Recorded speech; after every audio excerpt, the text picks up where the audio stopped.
1주차 강의 두 번째 시간을 하도록 하겠습니다. 11쪽입니다. 11쪽. G 그림을 보면서 들으면 되겠습니다. 세포막, 플루이드 모자이크 모델 이렇게 나와 있죠. 세포는 생명체의 기본 단위고 이들이 모여 조직을 거쳐 개체를 이루기까지 가장 중요한 것이 세포 간 소통이라고 하였습니다. 중요한 거니까 계속 반복되는 것이죠.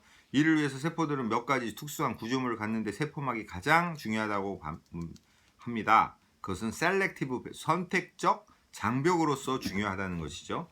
세포막을 구성하는 두 겹의 인지질층 포스포리피드 바이레이어는 액체 상태를 유지하고 그 사이사이에 비연속적인 구형 단백질, 공 모양의 단백질이 세포막 표면을 비교적 자유롭게 움직이면서 분포하고 있는데 이들 구형 단백질은 호르몬, 신경전달물질, 뉴로트랜스미터, 항원, 항체 반응 및 약물의 수용체로 작용합니다. 또한 세포막을 관통하는 운반 단백질, 트랜스멤브레인 프로테인도 있는데 세포막 안팎에 노출된 부분이 모두 수용성이기 때문에 수용성 물질의 통로로 사용됩니다. 기본적으로 인지질이 세포막을 둘러싸고 있지만 구성 성분 중 단백질이 가장 많습니다. 50 내지 60%. 이것은 그만큼 세포 간 소통이 중요하다는 증거입니다. 지질은 약 30% 정도로 인지질, 당지질 및 스테롤 등으로 구성되며 인지질이 가장 많습니다. 자, H, 세포 간 연접을 봅니다. 인접한 세포 간의 물질 이동을 위한 구조물로 역시 세포막 소통에 중요한 역할을 합니다. 그래서 기계적 연정은 옆에 그림을 참조합니다. 심일견합, 결합, 타이트 정션, 결합소체, 데스모점이 있습니다. 심일결합은 주로 상피세포와 상피세포의 연접, 또 결합소체는 기계적 스트레스가 큰 부위, 자국, 심장에 강한 결합력을 제공합니다. 전기적 연접은 간극결합, 갭정션, 세포 사이에 이온의 이온 통로를 제공합니다. 신경, 심장, 만막에 있습니다. 세포 간 연접, 인터셀룰라 정션 이런 것들이 그 세포 간의 연결을 커뮤니케이션에 중요하다. I, 수동 운반 대 능동 운반. 수동 운반은 그냥 저절로 에너지 소모 없이 되는 것, 그리고 능동 운반은 에너지를 쓰는 것, 이렇게 볼 수 있는 것이죠. 세포가 살아 있으면 세포막을 통하여 주변 환경, 즉 내환경을 말하는 거죠. 생리학에서의 환경은 내환경이에요. 우리가 보통 생각하는 환경을 외환경이라서 오히려 구별해서 봅니다. 내환경, ECF, 세포외액과 지속적인 물질 교환을 해야 합니다. 기본적인 물질 이동은 전기화학적 경사가 높은 곳에 낮은 곳에 이동하게 됩니다. 세포막 안팎의 전기화학적 경사에 차이가 난다면 수동 운반이 일어나기 시작하여 막 안팎의 전기화학적인 평형 상태에 이를 때까지 계속됩니다. 전기화학적 경사를 뭐예요? 전기적 경사, 또 화학물질, 그러니까 이온과 화학물질의 농도 차이, 이런 걸 말하는 것이죠. 그래서 한국말로는 구배라는 거죠. 높이 차이가 있다는 거다. 구배. 차이가 있다. 그러니까 평형 상태에 이르기까지 계속되는 것이죠. 찬물과 뜨거운 물을 섞으면 어떻게 돼요? 섞여져서 한 중간 정도의 온도에서 멈춰서 거기 되는 거죠. 지속적인 물질 교환을 유지하려면 이 평형 상태를 깨고 다시 전기화학적인 경사 차이를 막 안팎에 만들어 주어야 합니다. 그렇게 하기 위해서는 외부 에너지를 사용하여 전기화학적인 경사에 반하는 물질이던 어필, 트랜스포트, 그러니까 위로, 언덕 위로 올라가는 거죠. 즉 전기화학적 경사가 낮은 곳에서 높은 곳으로 물질을 이동시켜야 하는데 이러한 물질 이동을 능동운반이라고 부릅니다. 그래서 위아래 그냥 공 어떻게 돼요? 중력이라는 게 딱 떨어뜨리면 어떻게 돼요? 공을 딱 떨어뜨리면 그냥 아래로 올라오죠? 아래로 그냥 떨어지죠? 우리 에너지가 안 들어가는데 밑에서 위로 올리려면 우리 에너지가 들어야 된다는 걸 말하는 것이죠. 13쪽을 봅니다. 13쪽.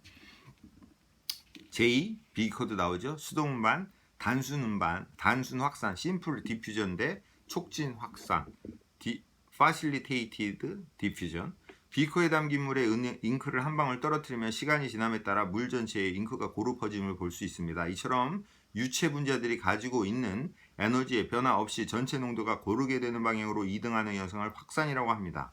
세포막은 인지질층으로 되어 있어 지방에 잘 용해되는 물질들, 예, 지방산, 산소, 이산화탄소는 세포막을 직접 통과하지만 그것이 단순 확산입니다. 물에 잘 용해되는 물질들, 예, 포도당, 아미노산은 지방에 잘 용해되지 않기 때문에 녹지 않기 때문에 세포막을 직접 통과할 수 없어 특수한 운반체를 이용해야 합니다. 이것을 촉진 확산이라고 합니다. 이때 운반하는 물체가 포도당과 같이 비교적 큰 물질인 경우에 운반 단백질을 운반체라고 합니다. 이온이나 물과 같이 작은 물질들을 위한 운반 단백질물은 통로, 이온은 채널이라고 물은 포라고 한다는 거죠. 그런 구별도 잘 알아둬야 되겠습니다. 촉진 확산의 특징을 봅니다.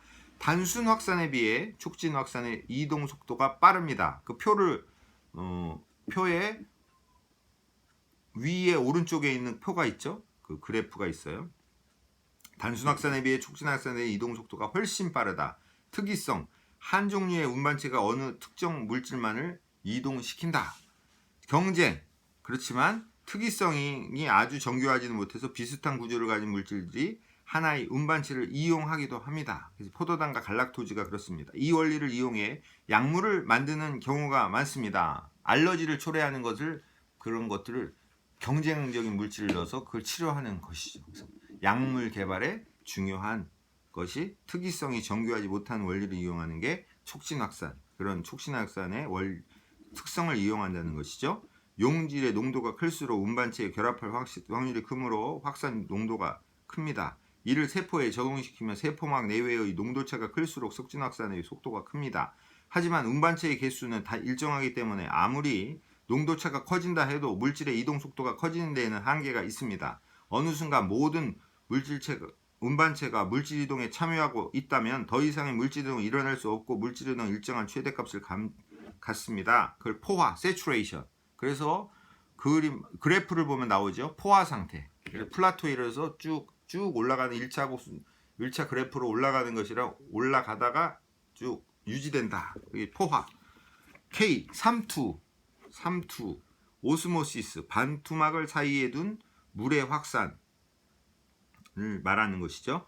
농도가 다른 두 액체, 설탕물 대 물이 반투막을 사이에 두고 있다고 가정합니다. 시간이 지나면 반투막은 물은 통과시키되 용질, 설탕은 통과시키지 못하므로 물분자만 물에서 설탕물 방향으로 이동합니다. 이러한 물의 이동은 확산입니다. 15에 봅니다. 15 각주 15를 보면 물의 입장에서 보면 즉 용액 전체에 대한 물의 퍼센트 농도를 보면 A는 B보다 저농도가 되는 것이죠. B는 저농도가 되는 것이죠. B는 물이 100%고 A는 설탕이 섞여 있기 때문에 그런 거죠. 따라서 물에서 설탕물 방향은 이런 방향은 물의 입장에서 보면 고농도에서 저농도로 가는 것이죠. 그냥 단순 확산이 되는 것이죠. 물의 확산을 특히 2별에서 3투라고 합니다. 이때 물이 반투막을 통과하면서 반투막에 미친 압력을 3투압이라고 하죠. 생리학적 관점에서 3투압은 용질이 물을 끌어당기는 힘의 압력의 크기라고 하며 용질 농도에 비례합니다. 따라서 두 용액의 3투압 차이에 비례하여 3투압이 큰 쪽으로 물이 이동합니다.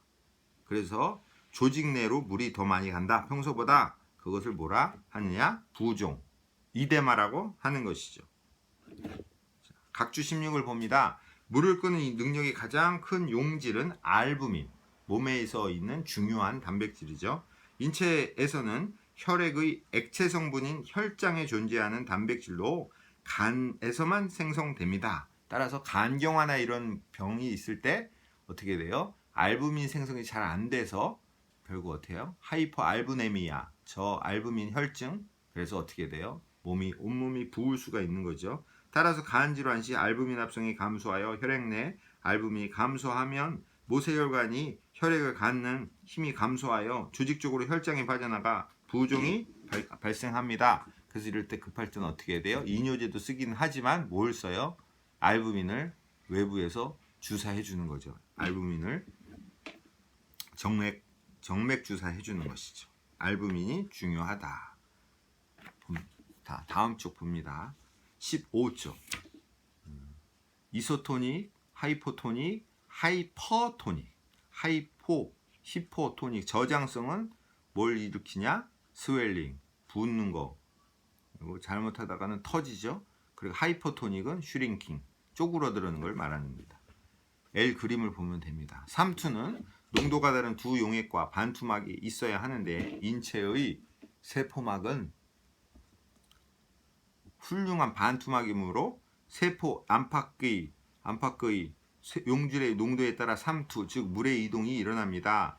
만일 세포 안과 안팎의 농도가 같다면 양쪽의 삼투압이 같기 때문에 등장성, 이소토닉, 물의 실질적인 이동은 일어나지 않으며 인체에서는 300ml 오스몰 0.9% 소듐 클로라이드 정도입니다.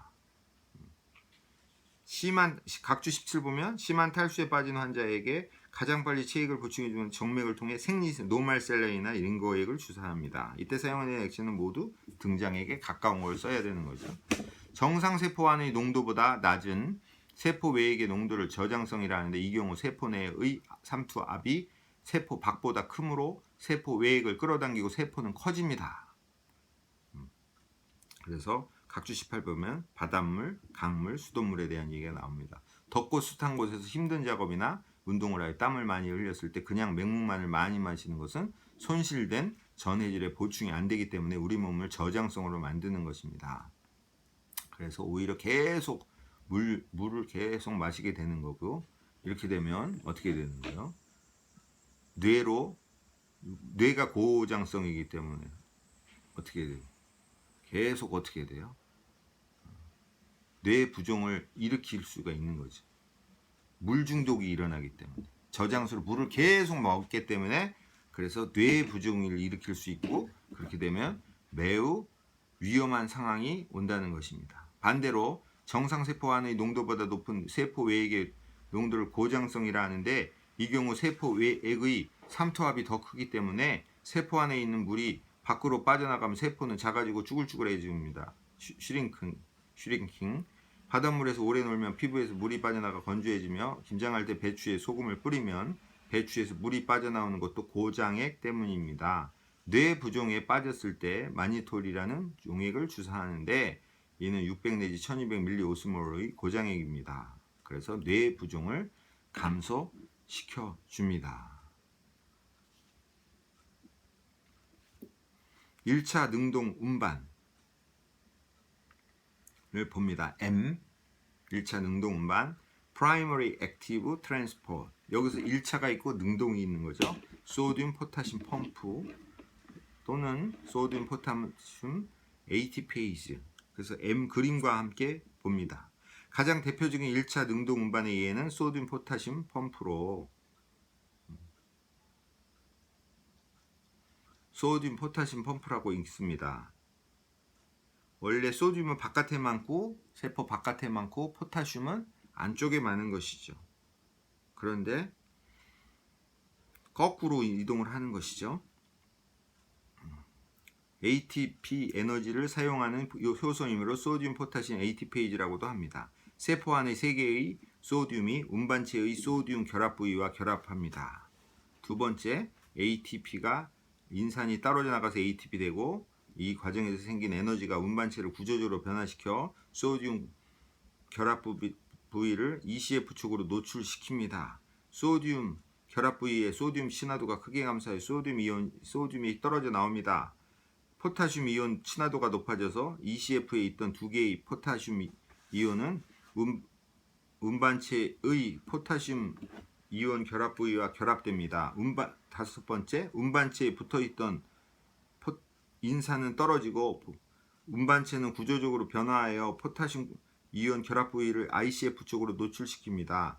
여섯 번째, 포타슘 이온 결합 부위의 포타슘 친화도가 크게 감소하여 포타슘이 떨어져 나오고 소듐 이온 친화도가 높아져 다시 일로 다시 계속 돌아가는 것이죠. 결론적으로 원 사이클을 마치면 3개의 소듐이 세포 안에서 밖으로 2개의 포타슘이 세포 밖에서 안으로 이동합니다. 그래서 농도에 역행해서 쓴다. 그런 것이죠. 자, 17쪽으로 넘어갑니다. N. 구슬을 잘, 색깔 보면서 구슬을 잘 봐야 하죠. 먼저 초록색 구슬을 보면 구슬이 많은 쪽에서 적은 쪽, 즉 고농도에서 저농도로 이동하는 반면 빨간색과 노란색 구슬은 구슬이 적은 쪽, 저농도에서 많은 쪽, 고농도로 이동함을 알 수 있습니다. 따라서 초록색 구슬은 농도 경사에 따라 이동하는 수동 운반인 반면에 빨간색과 노란색 구슬의 이동은 농도 경사에 역행하는 능동 운반임을 알 수 있습니다. 공동 운반, 코-트랜스포트 또는 심포트, 같다는 의미죠. 초록색, 빨간색 구슬의 이동 방향이 같은 게 왼쪽 그림이 그렇다는 거죠. 역방향 운반, 카운터, 반대라는 거죠. 카운터 트랜스포트, 안티포트 또는 익스체인지, 교환이란 말을 쓰죠. 초록색, 노란색 구슬의 이동이 반대입니다. 능동 운반은 물질 이동에 에너지가 사용된다는 것이고 1차 능동 운반은 에너지가 물질 이동에 직접 이용된다는 것입니다. 소듐, 포타슘 펌프의 경우에는 소듐 이온과 포타슘 이온이 이동하는 과정에 에너지가 사용됨을 볼 수 있었습니다. 그래서 물질 이동에 에너지가 직접 사용한다. 그럼 2차 능동 운반은 어디에서 에너지가 사용되는가? 지금 2차 능동을 설명하기 위해서 구슬에 대한 설명을 한 것이죠. 본격적으로 인체에서는 어떤 작용이 일어나는가? 이게 봅니다. 2차 능동 운반에 의해 소듐 이온의 농도 경사를 이용한 워터휠 메커니즘입니다. 워터휠, 물레방아를 말하는 것이죠. 각주 20을 봅니다.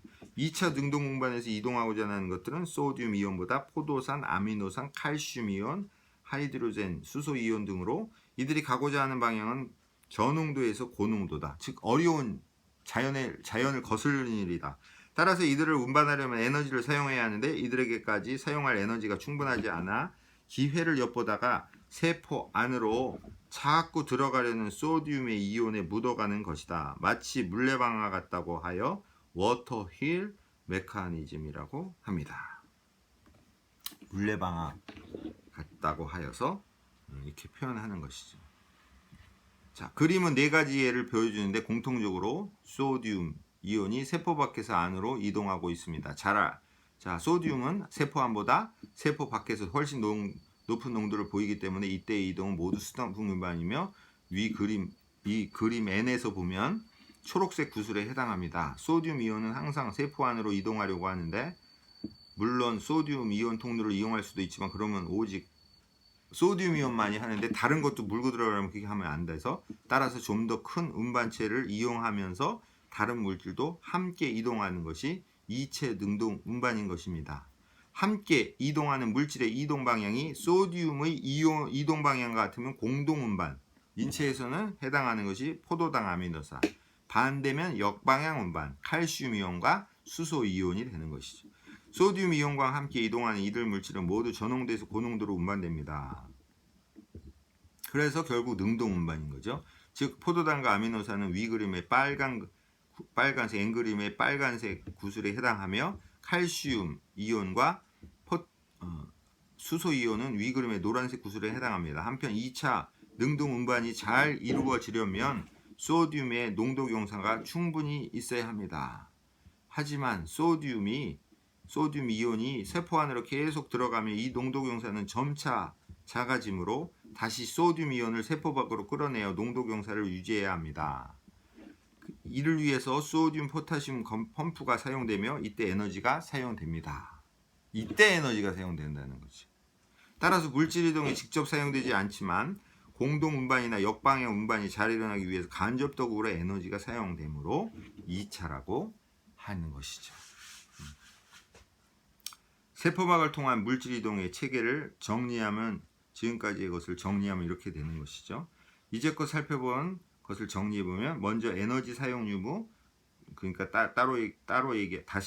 달리 얘기하면 농도 경사에 따른 이동이냐 역행하는 이동에 따라서 고에서 높은 데서 낮은 데냐, 낮은 데서 높은 데냐에 따라 수동운반과 능동운반으로 크게 나뉩니다. 단순확산은 지용성 물질이 세포막을 직접 통과하는 이동입니다. 촉진확산과 능동운반은 운반 단백질을 이용하는 것으로 이동 물질의 크기 및 특성에 따라 이름을 달리 붙입니다. 또한 에너지를 사용하는 능동운반의 경우 물질 이동에 직접 에너지가 사용되는지 여부에 따라 1차 및 2차 등으로 구분합니다.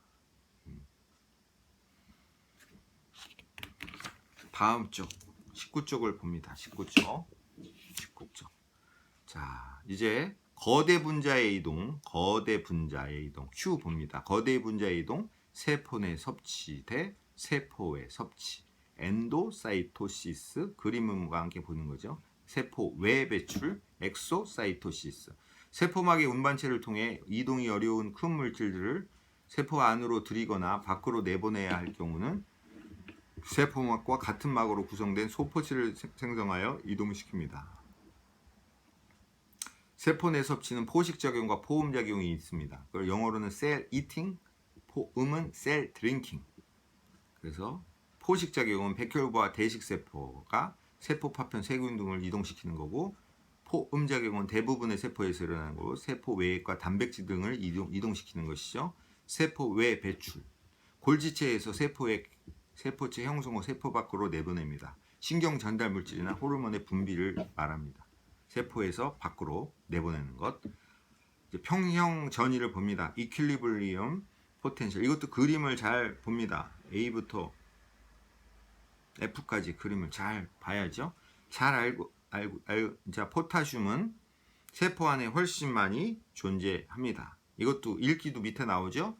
포타슘, 칼륨이라고 읽지 않고 화학에서는 어떻게 읽어요? 포타슘, 소듐도 그렇게 얘기하는 거죠. 소듐으로 읽어야 돼요. 소듐. 나트륨보다 소듐, 칼륨, 나트륨은 일반 용어고 학문적인 용어는 소듐, 포타슘. 자, 포타슘은 세포 안에 훨씬 많이 존재합니다. 포타슘에 대한 세포막의 투과성이 높다고 가정하면 포타슘은 세포 안에서 밖으로 자꾸 나오려 할 것입니다. 이때 포타슘과 전기적 중성을 이루고 있는 음이온들은 세포막에 대한 투과성이 없어 나오지 못하므로 세포 안은 점점 네거티브가 됩니다. 포타슘이 세포 밖으로 나올수록 세포 안은 더욱 음성으로 되어 양이온인 포타슘 이온을 잡아끄는 전기적 힘이 커지게 되어 나중에는 농도차에 의한 화학점 힘, 즉 세포 안에서 밖으로 나가는 것과 균형을 이루게 되는데, 이것을 평형 상태, 더 이상 이동이 안 일어난다, 이퀄리브리움. 이때의 전이차를 포타슘 평형 전임이 실제는 마이너스 90mV. 한편 소듐 이온은 세포 밖에 훨씬 많습니다. 이번에는 세포막이 소듐 이온에만 투과성이 있다고 가정하면 소듐 이온은 자꾸 세포 안으로 들어가려고 할 것입니다. 세포 안은 사포 B, D를 그림 보면 세포 안은 들어가오는 소듐 이온 때문에 점점 양전화가 되며 양이온인 소듐 이온을 밀어내는 전기적 힘이 생기게 됩니다. 결국 농도차에 의한 화학적 힘과 균형을 이루게 되면 소듐 이온의 실제적 이동은 없는 평형 상태가 됩니다. 이때의 전위차를 소듐의 평형정의 플러스 60mV, 실제는 플러스 60mV입니다.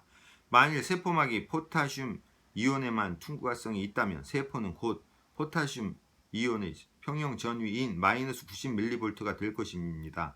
반대로 세포막이 소듐 이온에만 투과성이 있다면 세포는 곧 소듐 이온의 평형 전위인 플러스 60mV가 될 것입니다. 만일 이 두 이온에 대해서 똑같은 투과성을 갖고 있다면 그 중간인 평균 내에서 마이너스 15mV가 되겠죠. 근데 실제는 어떤가? 안정막 전위, resting membrane potential, RMP의 형성을 봅니다.